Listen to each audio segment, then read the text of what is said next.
Halo guys, sekarang kita masuk ke materi selanjutnya yaitu analisa common size. Nah, analisa ini biasa disebut dengan analisa vertikal.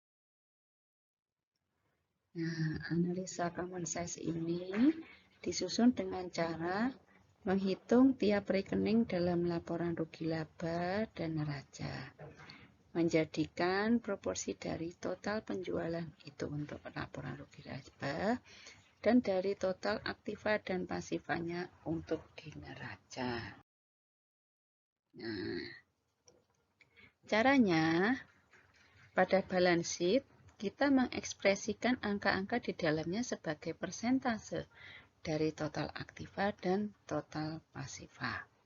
Sedangkan pada income statement kita menyatakan angka-angka di dalamnya sebagai persentase dari revenue.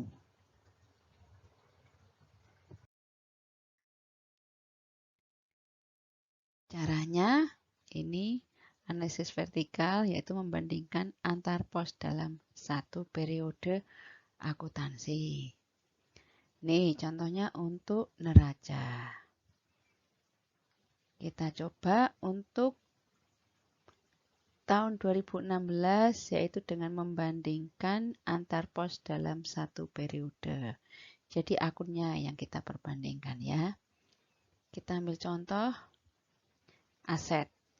Nah, tahun 2016. Sekarang fokusnya itu dulu. Kita lihat aset lancar. Kita bandingkan dengan total aset. Di sini terlihat bahwa aset lancar adalah berapa? 39,34%-nya aset total. Nah, lalu aset tetap kita bandingkan dengan aset total lagi. Aset tetap kita perbandingkan dengan aset total. Jadi aset tetap adalah 60,66% dari aset total. Nah, begitu juga untuk 2015. Bisa dicoba sendiri. Tuh ya. Terus untuk rugi laba. Nah, untuk rugi laba kita coba membandingkan antar pos dalam satu periode yaitu tahun 2016.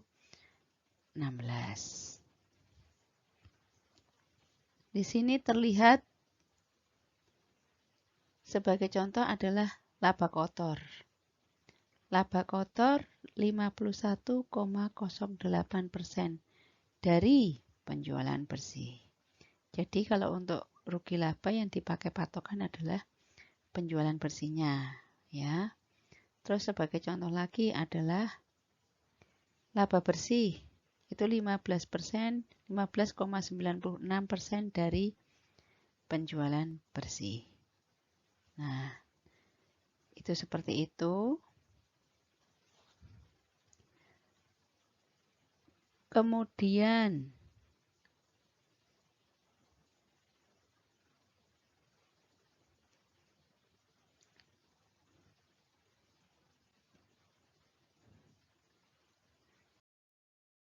nih analisisnya. Sebagai contoh tadi untuk total aset. Nih. Jadi cara penghitungannya sudah saya jelaskan di slide sebelumnya ya. Jadi kalau terlihat di sini aset lancar kita bandingkan dengan jumlah aset atau total aset. Nah, aset lancar analisisnya ya. Aset lancar mengambil porsi lebih besar dibanding aset tidak lancar. Nah, aset lancar jumlah asetnya adalah 52% dan aset tidak lancarnya adalah 48%. Gitu ya. Kemudian untuk sisi pasifanya.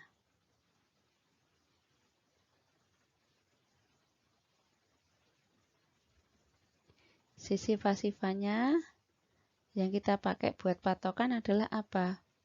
Ekuitas dan liabilitas totalnya. Jadi bisa dilihat. Nah, ini total liabilitasnya ini ya. Nih, liabilitas totalnya ini.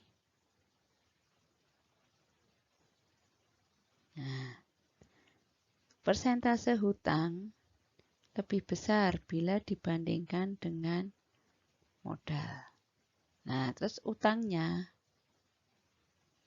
62%, sedangkan modalnya adalah 38% saja. Nah, kira-kira seperti itu contohnya.